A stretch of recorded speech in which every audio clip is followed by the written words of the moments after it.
Abram comigo a Escritura essa noite no Evangelho de Marcos. Nós vamos dar continuidade à nossa série de sermões. Evangelho de Marcos, capítulo 8. Nós vamos ler dessa feita dos versos 34 até o verso 38. Evangelho de Marcos, capítulo 8, verso 34 até o verso 38. O Santo Evangelho de nosso Senhor e Salvador Jesus Cristo assim nos diz. Então, convocando a multidão, e juntamente os seus discípulos, disse-lhes: se alguém quer vir após mim, a si mesmo se negue, tome a sua cruz e siga-me. Quem quiser, pois, salvar a sua vida, perdê-la-á. Quem perder a vida por causa de mim e do Evangelho, salvá-la-á. Quem aproveita ao homem ganhar o mundo inteiro e perder a sua alma? Que daria um homem em troca de sua alma? Porque qualquer que nessa geração adúltera e pecadora se envergonhar de mim e das minhas palavras, também o Filho do Homem se envergonhará dele, quando vier na glória de seu Pai, com os santos anjos. Amém. Graças, mais uma vez, Senhor, nós te damos.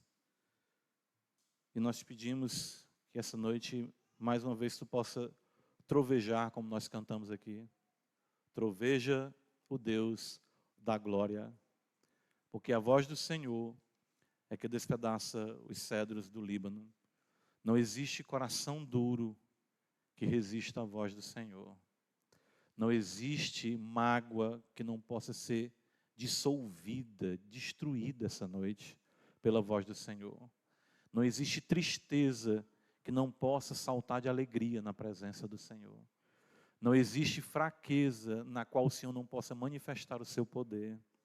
Não existe nenhuma circunstância a qual a voz do Senhor não possa reverter de forma gloriosa.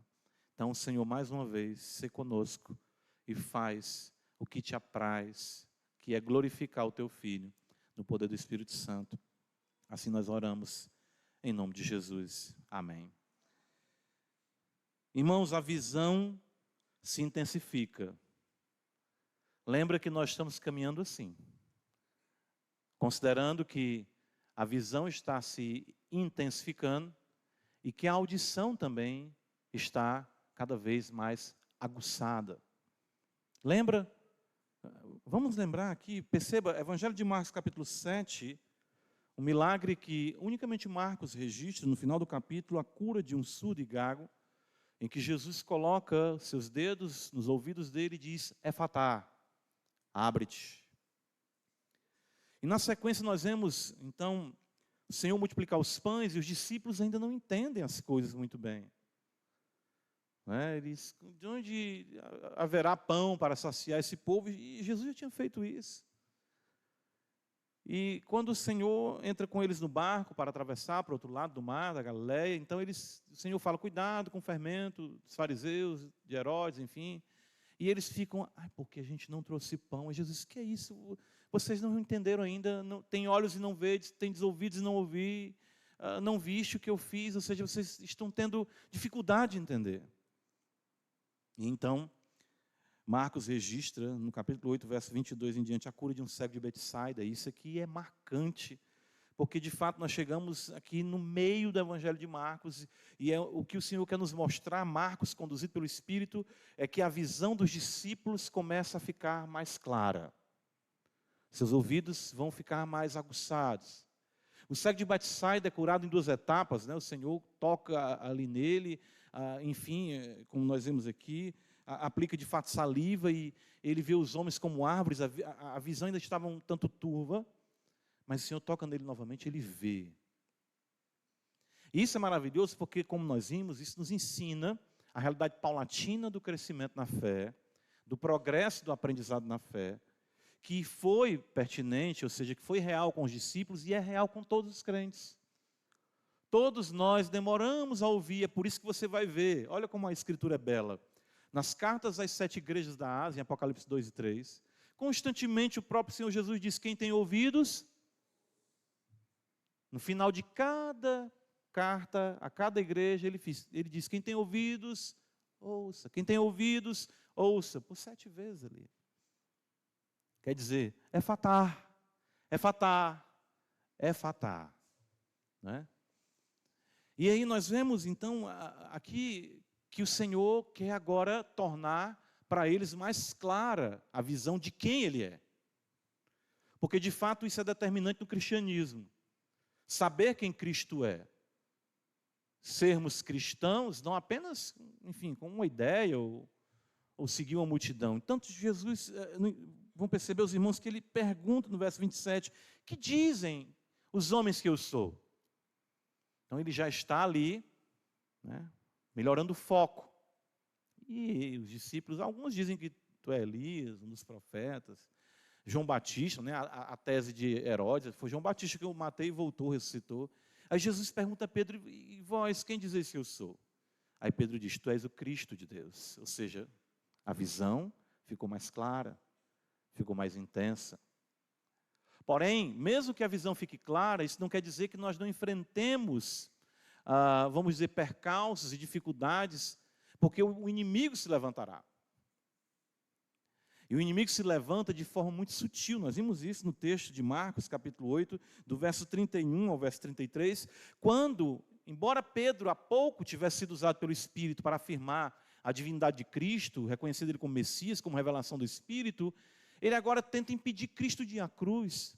Porque quando eu conheço a pessoa de Cristo, consequentemente eu conheceria a sua obra. E a sua obra, como ele fala, é que ele tinha que morrer, ser maltratado, crucificado, enfim, sepultado, e haveria de ressuscitar ao 3º dia. E aí Pedro, então, o mesmo Pedro que foi usado pelo Espírito, mais uma vez a sua visão fica embaralhada, seus ouvidos parecem que não estão ouvindo direito.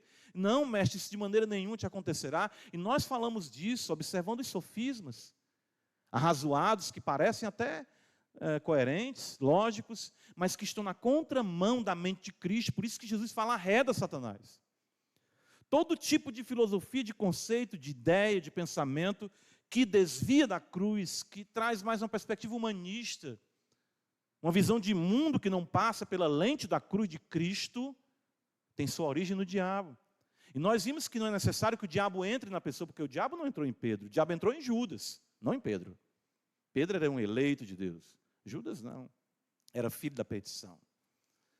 Mas Paulo, escrevendo à igreja de Éfeso, ele diz no capítulo 4, versículo 27, nem deis lugar a quem? Ao diabo.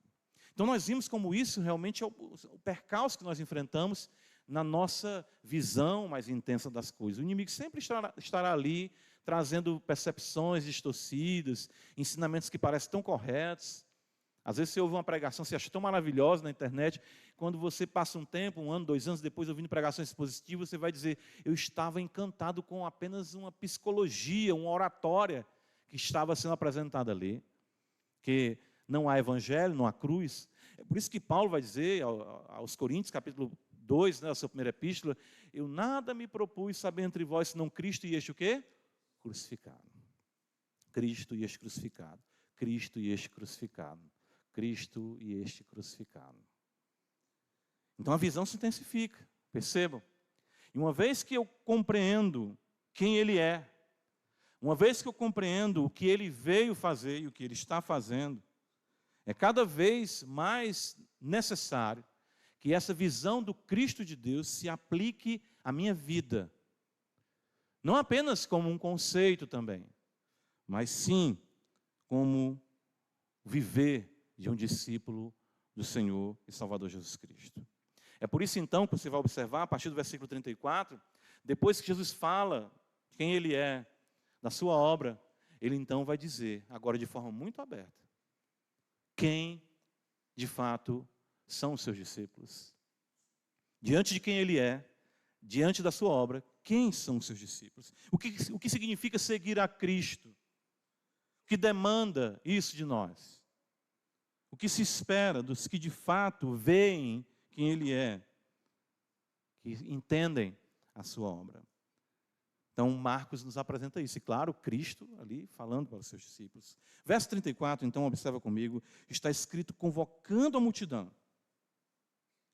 E juntamente os seus discípulos, ele convoca, ele estava ali naquele momento com os discípulos, agora ele quer que todos que estão perto ouçam, agora vai ser às claras. Disse-lhes: se alguém quer vir após mim, a si mesmo se negue, tome a sua cruz e siga-me. Que discurso duro, não é? Eu considero, eu leio isso aqui, eu estremeço. Jesus, então, ele disse: olha, quem quer me seguir? Entenderam quem eu sou?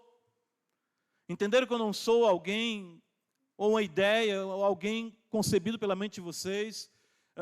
Já entenderam que eu sou Cristo? Já entenderam que eu vim para morrer e para ressuscitar, para estabelecer o reino através da glória da cruz?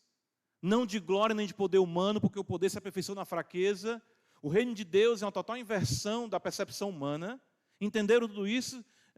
Estamos entendendo. Pois então é o seguinte: quem quiser me seguir vai ter que viver a realidade do que eu vim viver. Vai ter que andar como eu andei. Claro que isso não significa, como nós vamos ver, perfeição, ou que nos assemelharemos ao Mestre. Não considero nem 1%, cheguemos próximo de Cristo, mas sim o fato do que Ele fez, do que se demandou dele na sequência de sofrimento e glória, é o mesmo que se demandará de nós, de sofrimento e glória. Veja, a primeira coisa que Cristo estabelece aqui, Ele diz: se alguém quer vir após mim, qual a primeira coisa que Cristo fala? Negue-se. Se negue. Se alguém quer vir após mim, a si mesmo se negue. É difícil isso, né? É bem característico, e aqui eu chamo a atenção dos irmãos. Ou seja, a primeira coisa que o Evangelho vai demandar de nós é renúncia. Renúncia. Eu sei que é bem verdade que quando a gente ouve o Evangelho e Cristo revela os nossos pecados e nós nos alegramos com a salvação, algumas das implicações dessas renúncias, vamos dizer assim, colocando de uma realidade mais ampla, não são tão claras para nós, mas nós estamos entendendo. É exatamente isso, a gente vai vendo melhor isso, compreendendo melhor. Mas é bem característico da palavra de Deus destacar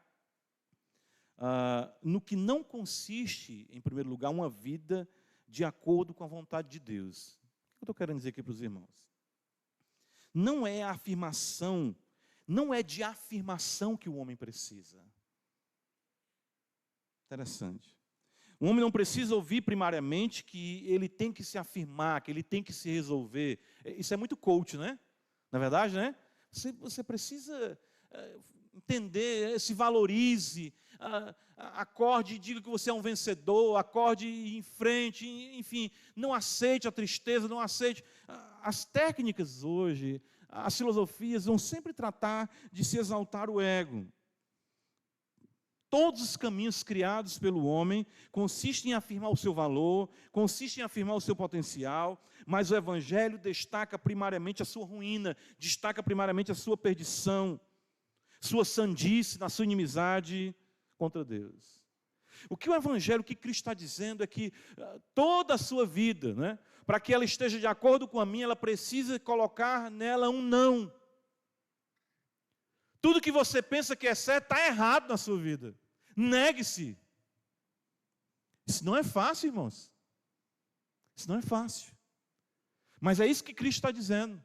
Qual o seu conceito, né? Antes de você conhecer o Evangelho de humanidade? Não, o homem veio da explosão, não. Qual o seu conceito de masculinidade? Não, pensa, não. O seu conceito de feminilidade, não. Tudo está errado. Negue tudo isso. Negue-se a si mesmo. Jesus aqui é muito forte com essa expressão, porque ele quer mostrar para nós que o homem por si só, desde o Éden, quando os nossos pais se autoafirmaram, seguindo a orientação da serpente, o homem por si só, e tudo que ele fez, tudo que ele concebeu, apenas o conduziu à ruína. Nós precisamos entender que a renúncia do nosso eu, das nossas ideias, das nossas filosofias, do nosso conforto, é que nos trará vida e paz com Deus. Isso é ser cristão. É tudo que você pensa, né? Não, o Evangelho vai de encontro. O Evangelho, quando alguém de fato é alcançado pelo Evangelho, ele é constantemente confrontado por ele, dia a dia.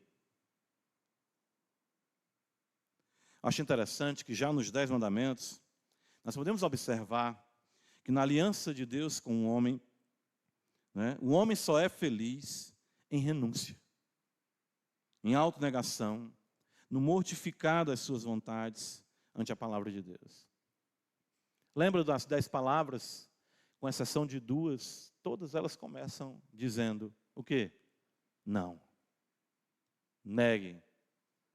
Negue outros deuses, negue adorar, enfim, outras imagens, negue, enfim, tomar o meu nome em vão. Não profanarás o dia de descanso, não adulterarás, não matarás, enfim, não furtarás, não dirás falso testemunho, não cobiçarás. Então, a palavra de Deus dirigida para nós desde o princípio é essa. Por quê? Porque nós caímos, porque afirmamos uma relação com o maligno. Por isso que o diabo, o Senhor fala para os fariseus em João 8,44, vós tendes o diabo por pai, porque vocês querem fazer o que agrada a ele. Nele não há verdade, porque a verdade vai totalmente na contramão de tudo isso que vocês estão querendo dizer que é positivo, mas não, vocês têm que negar tudo isso. Nosso parâmetro por excelência, Cristo quando demanda isso, ele não está se eximindo, pelo contrário, ele faz isso. Ou seja, embora sendo Deus, não tendo em si mesmo nenhuma necessidade, não precisando Cristo negar-se a si mesmo, ele se nega. Sendo perfeito e sem pecado, ele renunciou, abriu mão, negou a si mesmo. Ora, se isso é um fato com ele que é Deus e se fez carne, nós sim temos muitas coisas que precisamos renunciar. De fato, seguir a Cristo demanda renúncia. 2 Coríntios capítulo 8, veja, a Escritura nos diz, quando Paulo vai tratar da coleta para assistência aos santos, ele vai trazer algo muito importante. Ou seja, o fato da cruz, da renúncia de Cristo, se aplica ao fato da contribuição financeira para assistência aos santos, aqui como nós vemos. É muito belo como Paulo aplica isso.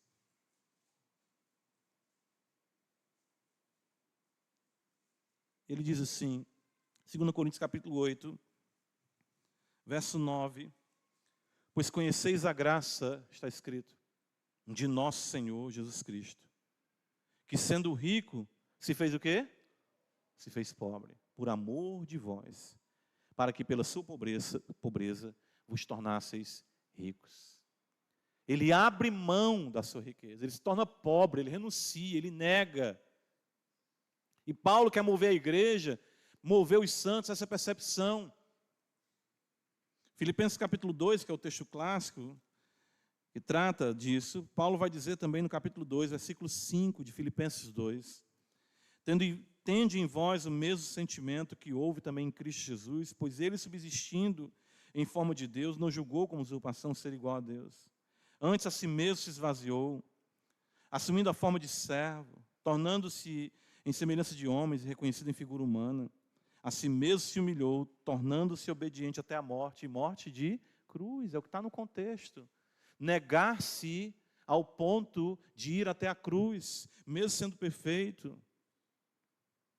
O próprio apóstolo Paulo compreendeu e viveu a realidade da renúncia daquilo que em princípio para ele era valioso. Se você virar a página da sua Bíblia, Filipenses 3, ele diz, o apóstolo Paulo, no versículo 7 de Filipenses 3, ou seja, veja, Cristo renuncia, sendo perfeito, e Paulo renuncia, sendo perfeito nos parâmetros humanos de cumprir a lei judaica, se achar um homem elevado, conhecedor da palavra. Ele diz então em Filipenses 3, 7, mas o que para mim era lucro, isto considerei perda por causa de Cristo. Sim, deveras considero tudo como perda por causa da sublimidade do conhecimento de nosso Senhor Jesus Cristo, por amor do qual perdi todas as coisas e as considero como refúgio para conseguir Cristo e ser achado nele, não tendo justiça própria que procede da lei, senão a que é mediante a fé em Cristo, a justiça que procede de Deus, baseada na fé, para o conhecer e o poder da sua ressurreição e a comunhão dos seus sofrimentos, conformando-me com ele na sua morte, para de algum modo alcançar a ressurreição dos mortos. Perceba, Paulo entende que tem que negar a si mesmo. Paulo entende que tem que renunciar ao que para ele era glória e lucro. Paulo entende que tem que morrer com Cristo para ressuscitar com Cristo. O mesmo caminho de renúncia de Cristo é o caminho para os cristãos. O caminho da cruz, irmãos, é o caminho para a cruz. Ou seja, nós precisamos caminhar mortificando o eu, até que apliquemos ao mesmo o golpe final, que redundará em glória eterna.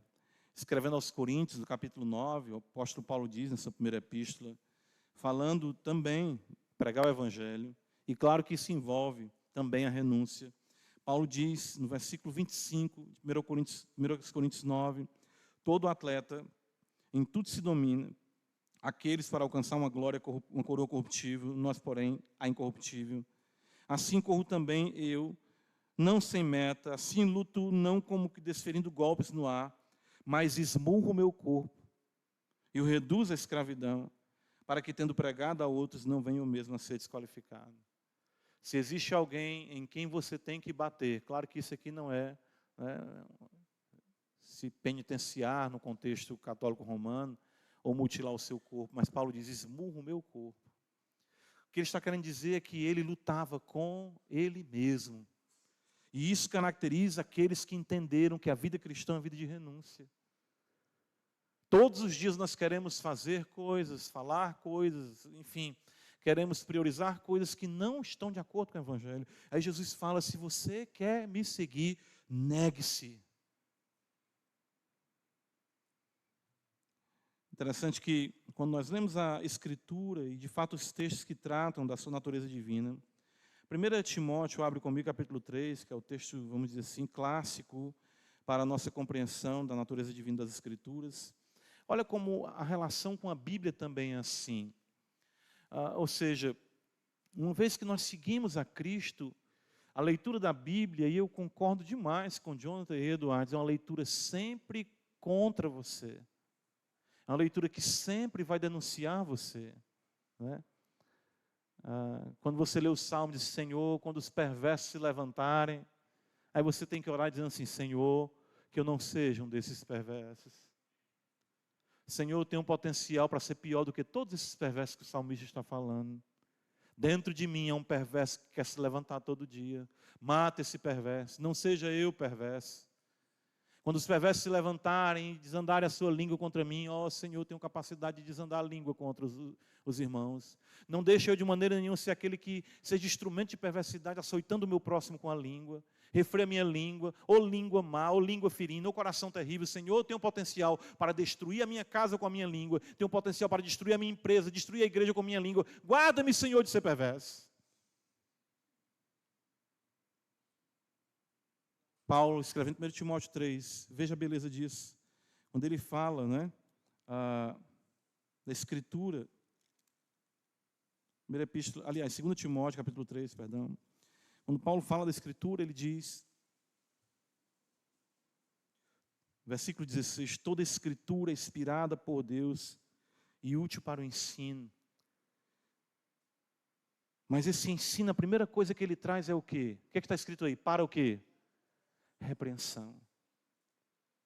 Primeira coisa, veja como isso está totalmente na contramão, abrindo um parênteses aqui, do que os pais têm falado de educação positiva, não pode repreender a criança, não pode, cuidado, vai traumatizar a criança. A palavra mais positiva no Evangelho para nós é não. Negue-se. Então Paulo disse que a palavra inspirada por Deus, ela é útil para o ensino, para a repreensão, para a correção, para a educação na justiça. Na renúncia, irmãos, nós obtemos, na perda nós ganhamos, na morte nós vivemos. A teologia da cruz aplicada aos fiéis consiste na entrega incondicional da vida em uma renúncia que ganhará todas as coisas em Cristo.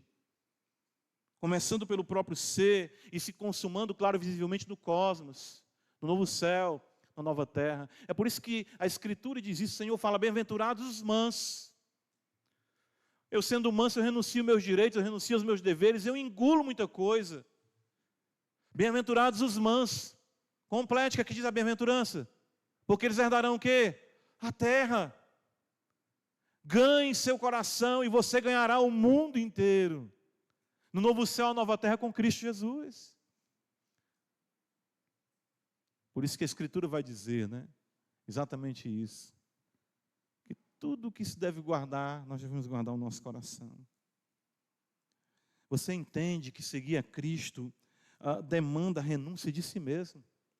Irmãos, eu não estou falando aqui que nós não tenhamos muitas áreas da nossa vida que precisam melhorar. Mas que você tem que entender que essa negatividade é o que há de mais positivo no Evangelho. Exatamente essas demandas, quando o Evangelho te frustra, quando o Evangelho te cobra, quando você se percebe pecador, quando você se percebe aquém, renuncie. É melhor ficar com a doutrina difícil, se reconhecer pecador, do que tentar redefini-la. Não corte a cruz. É isso que nós estamos observando hoje. Tem gente que está cortando a cruz. Eu lembro, eu vi isso antigamente, faz muito tempo, eu era jovem. O camarada contando uma ilustração, talvez criada por ele, ou ele leu em algum lugar, que o camarada estava carregando a sua cruz, estava pesada, ele foi lá e disse, rapaz, eu vou serrar só um pedacinho. Aliviar, ele foi lá na ponta da cruz, cortou um pedaço, aí opa, melhorou, né? Foi caminhando, e começou a pesar de novo, ele foi cortando, até a crucificação cortou aqui, né? Opa, né? Está para fazer uma mochila, né? Não sei. Aí ele chegou diante do abismo, aí via as pessoas trazendo aquela cruz grande e lançando diante do abismo, e passando o abismo pela cruz. Mas a cruz dele não dava mais para fazer isso. Ele cortou a cruz, ele aparou as arestas difíceis da vida cristã. Permaneça com as arestas difíceis, incomodando o seu eu. Porque isso é sinônimo de vida. Ouvir o não de Deus, ouvir a censura do Espírito, ouvir a sua consciência lhe acusar dos seus pecados, é Deus habitando em você. Nós não precisamos de massagem no ego. Nós não precisamos de autoafirmação. Nós precisamos é bater no peito e dizer, ser propício a mim, pecador. É disso que nós precisamos. O fariseu no templo, ele se justificava, ele massageava o seu ego com o dízimo que dava, com as boas obras que fazia. Mas Jesus disse, este homem ora de si para si mesmo. Ele não negou a ele é o centro do universo, ele é o religioso por excelência, mas aquele homem abatido, contrito e que treme da minha palavra, esse foi para casa justificado. Interessante que é na renúncia, é no negar, é no sofrer. Ser meu discípulo, você quer me servir? Não cale a voz da minha censura em seu coração, porque eu quero o melhor para você. Negue-se. Não fique dando jeitinho, como nós vimos em outro texto aqui de Marcos, né? Jesus falou isso. Vocês jeitosamente distorcem a lei de Deus para cumprir as corrupções e concupiscências do seu coração. Não faça isso. Você entende que dizer não para si está sendo o mais positivo possível no que concerne ao seu bem-estar eterno. Isso nem quer dizer que algumas vezes você não reincida no pecado, porque você sempre vai reincidir em pecados. Irmãos, entenda isso. Renuncie a si mesmo. Não há autoafirmação verdadeira a parte disso. Vai totalmente na contramão do que o mundo ensina aí, né? Totalmente. Marcos capítulo 8, volta comigo, veja. Quem quiser ser meu discípulo, se alguém quer vir após mim, a si mesmo se negue. Isso aí é um aspecto negativo. Primeiro foi dito ao homem o que não é seguir a Cristo, não é se afirmar, é se negar. Mas agora Cristo vai falar positivamente. E quando ele fala positivamente, ele diz o quê? O que está escrito aí? Vocês estão lendo aí? Tome o quê?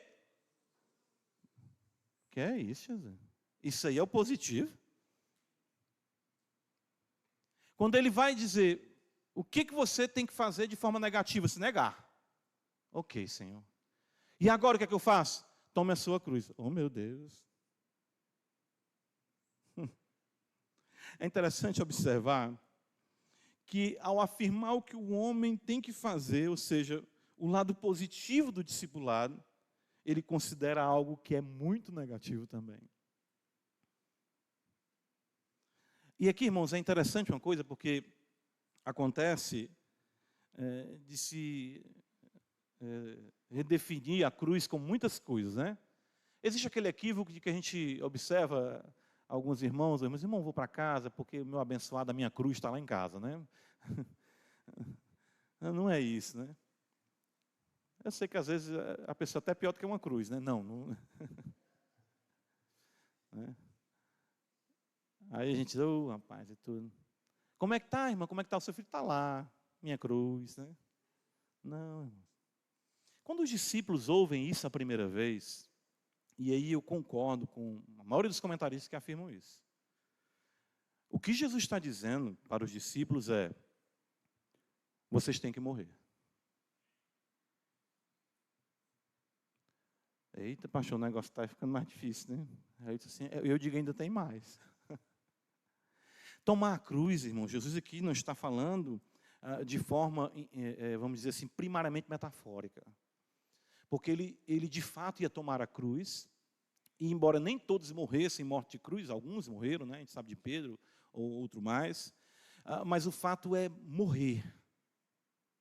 Tomar a cruz é literalmente morrer. Os discípulos, ao ouvirem isso, compreendiam o seu significado primário. Alguém que carregava a cruz naqueles dias era um condenado, destinado à morte mais cruenta e indigna aplicada pelo Império Romano. Então, o que Cristo está dizendo é: me seguir é sinônimo de acabar com a sua vida.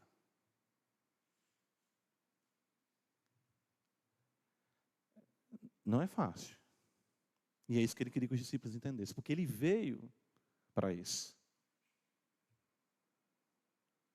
Isso nos ensina, irmãos, que o mestre jamais foi desonesto ou impreciso quanto ao custo do discipulado. Seguir a ele demanda morte, e demanda morte diária. Eu entendo quando Paulo diz, abre comigo em Romanos 8, a escritura.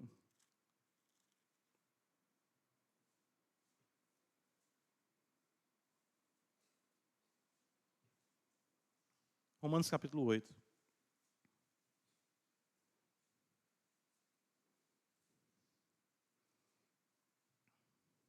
Olha o que nos diz a palavra de Deus.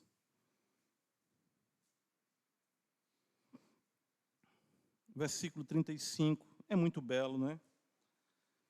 Quem nos separará do amor de Cristo?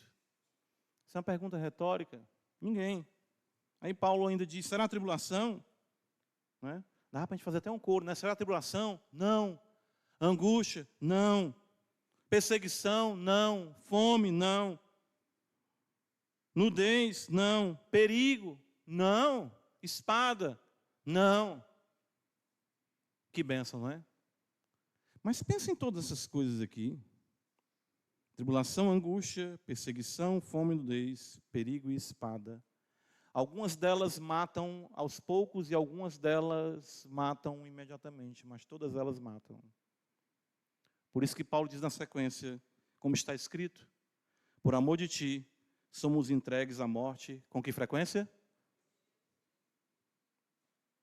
O dia todo. Fomos considerados como ovelhas para o matadouro. Eu pergunto, não é a mesma coisa com Cristo? Como o Cordeiro de Deus que tira o pecado do mundo, ele foi para o madeiro, como está em Isaías 53. Derramou sua vida por nós, ele foi reputado como ovelha para o matadouro, e todo aquele que o seguir também será reputado como ovelha para o matadouro. Embora você não morra imediatamente, alguns sim, nós cantamos hoje no cântico, não foi 1 a 1, perceberam? Alguns vão de entrar no lar, né, sem muito sofrer, né, e tudo. Tem gente que vai um pouco mais tranquilo, sofre nesse mundo. Mas uns vão ter que lutar, vão ter que padecer, vão ter que sofrer. Tem gente que vai ter morte mais cruenta. Tem gente que vai ter doença mais prolongada. Mas em todas essas coisas nós somos mais do que vencedores em Cristo Jesus. Mas uma coisa eu lhe garanto. Todos nós temos que morrer por ele. Quer me seguir? Ele diz, discípulos, ei, todos vocês, atenção, discípulos aqui, a multidão, atenção. Se alguém quiser vir após mim, negue-se a si mesmo, tome a sua cruz. Em muitos dos ensinamentos do Mestre, em muitas das suas parábolas, ele sempre deixou isso muito claro. A necessidade de considerar, avaliar e até mesmo calcular se era vantajoso segui-lo. Isso é importante. Porque assim, se você não quer levar desaforo para casa, não seja crente. Se você não quer se adequar às realidades honestas, né, da sociedade, não seja crente. Se você não quer amar uma esposa, ser marido de uma mulher só, não seja crente. Se você não quer criar filhos para a glória de Deus, não seja crente. Se você avalie isso. Não adeque o cristianismo aos seus prazeres. Calcule bem, porque isso vai ser demandado de você. Em Mateus capítulo 8, veja, a Escritura nos diz assim, abre comigo a Escritura. Ele nos diz, olha.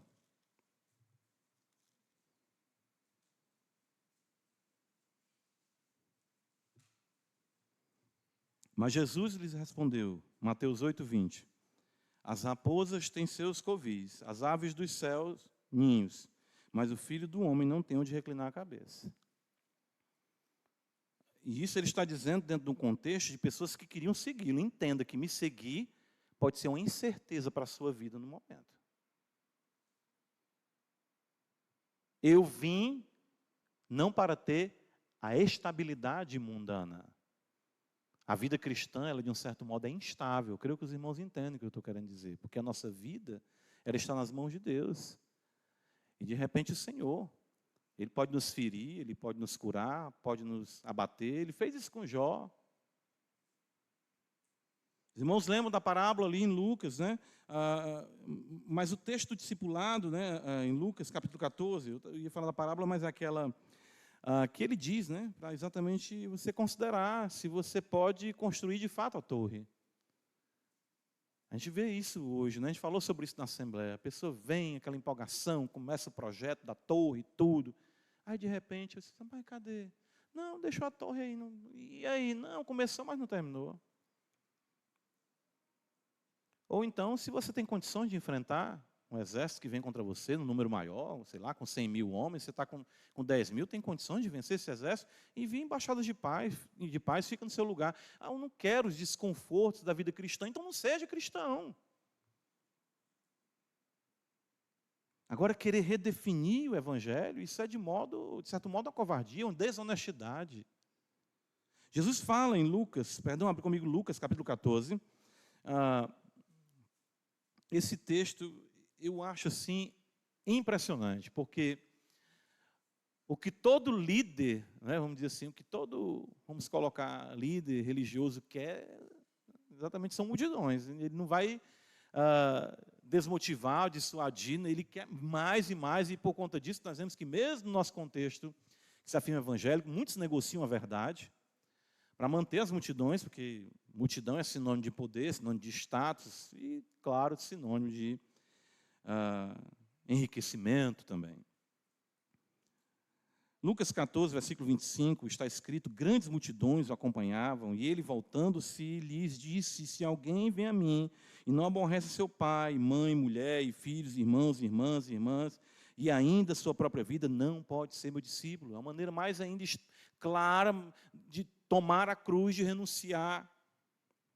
Qualquer que não tomar a sua cruz, veja, e vier após mim, não pode ser meu discípulo.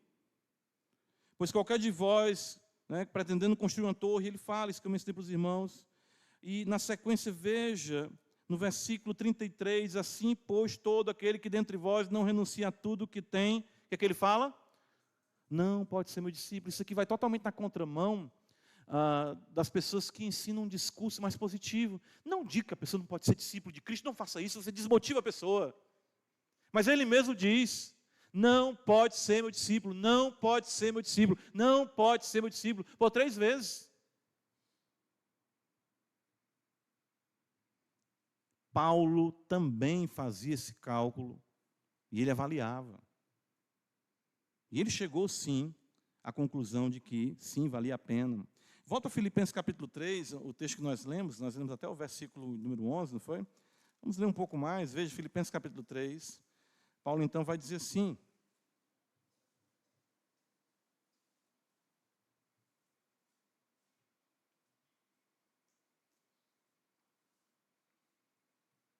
ele nos diz, no verso 10, que ele considerou tudo como perda, ele fala, e até como refúgio. E no versículo 10 ele diz, ou seja, com o objetivo de o conhecer. É Cristo que ele está falando. E o poder da sua ressurreição e a comunhão dos seus sofrimentos, conformando-me com ele na sua morte, para de algum modo alcançar a ressurreição dentre os mortos. Não que eu tenha já recebido ou tenha já obtido a perfeição, mas prossigo para conquistar aquilo para o que também fui conquistado por Cristo Jesus. Irmãos, quanto a mim, não julgo havê-lo alcançado, mas uma coisa faço, esquecendo-me das coisas que para trás ficam e avançando para as que diante de mim estão, prossigo para o alvo, para o prêmio da soberana vocação de Deus em Cristo Jesus. Vale sim a pena. É isso que Paulo está dizendo. Vale sim a pena tomar a cruz, vale sim a pena seguir o Senhor.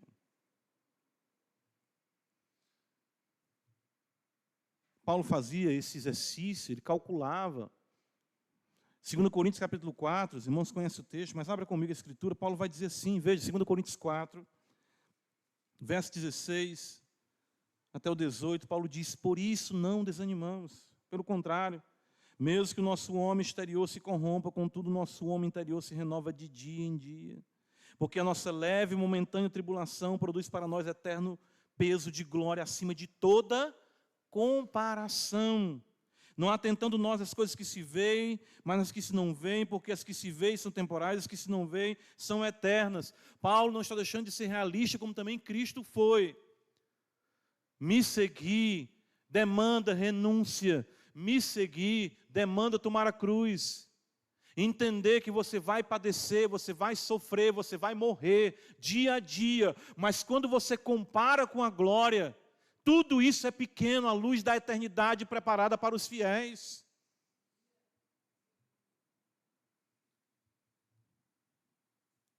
Isso é importante. Fato é que tomar a cruz para alguém que se afirma cristão não é uma opção, mas o caminho inevitável à glória. Tristezas. Deixa eu dizer algo aqui bem interessante. Tristezas são designadas por Deus dia a dia para nós. Já pararam para pensar nisso? Para nos abater, para que nós morramos. Eu gosto demais da figura de John Bunyan no Peregrino. Tenho até que ler esse ano.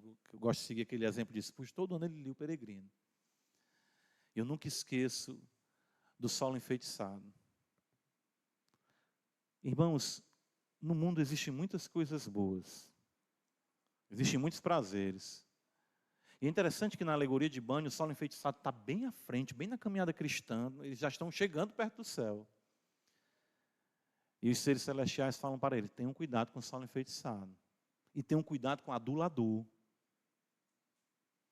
Você pensa que já caminhou, que já está bem, que a sua vida... Irmãos, o perigo nos aguarda a cada curva, a cada momento, mas muitas vezes quando nós pensamos que já vencemos tudo, nós podemos ser enredados. É por isso que Paulo diz, depois de terdes enfrentado todas as astúcias lá do diabo, Paulo diz, permanecer o quê? Firmes, porque ele volta novamente. Tudo de novo, vamos começar. Tristezas são designadas para nós. Às vezes você acorda com uma tristeza tão grande que você não sabe nem pelo que é, né? Interessante isso. O cristão passa por isso, essas tristezas. Sabe o que é isso, irmãos? É saudade de casa. É de nada que aqui nos preenche. O cristão ele vive assim. É aí que está a diferença. Você vê uma alma regenerada. Eu gosto daquele cântico que diz assim, da linda pátria estou bem longe, cansado estou. Eu tenho de Jesus saudade. Oh, quando é que eu vou? Passarinhos, belas flores querem me encantar. São vãos terrestres esplendores, mas eu contemplo o meu lar. Deus coloca espinhos em nossos leitos aqui, em nosso conforto, tristezas em nossa alma, para que nós almejemos o céu. Tristezas, injustiças, bofetadas, como Cristo sofreu, aflições, ultrajes, até mesmo maus tratos que cheguem ao ponto de nós sangrarmos.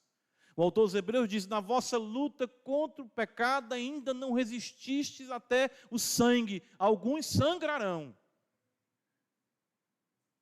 E a própria morte aguardam os seguidores do Supremo Pastor. Porém, se o seguirmos em dores, nunca mais seremos separados dele. Olha esse texto de Apocalipse 14. E aí eu concluo com essa referência. A gente continua esse sermão próximo domingo. Apocalipse 14. O texto nos diz assim: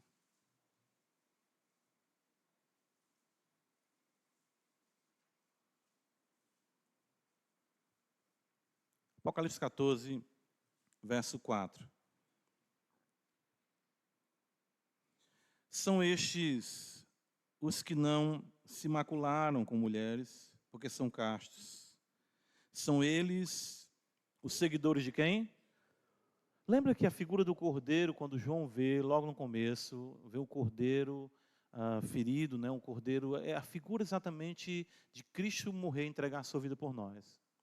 Nós somos seguidores do cordeiro e somos como ovelhas para o matadouro, como cordeiros também.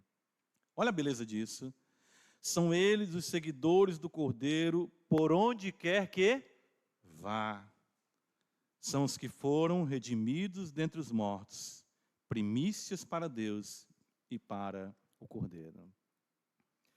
Uma vez que você de fato enxergue quem Cristo é, compreenda a sua obra, você vai ouvir dele isso. Negue-se a si mesmo. E ao negar-se a si mesmo, você estará afirmando a beleza do Evangelho em sua vida. Mas isso demandará que você tome a cruz para segui-lo. Mas uma vez que você o siga, ele conduzirá você à glória. No meio de dores, aflições, tribulações, dificuldades, os seguidores do Cordeiro estarão com ele para sempre, onde quer que ele vá. E isso é de fato a glória do Evangelho. Que Deus nos ajude e nos abençoe. Amém. Pai, nós te agradecemos pela verdade bendita, pelo Santo Evangelho. Ajuda-nos, Senhor, a negarmos a nós mesmos. A negarmos e a fazermos por amor aquilo que o Senhor requer de nós. Tomar a cruz, sofrer, padecer nesse mundo todos os dias, morrer um pouco a cada dia, até que adentremos na glória, seguindo o Cordeiro para onde quer que ele vá. Se essa noite existem pessoas que ainda não negaram a si mesmas, que elas possam ouvir, vir e receberem a bênção de seguir o Cordeiro para sempre. Abençoa a tua igreja, toda a face da terra, em nome de Jesus. Amém.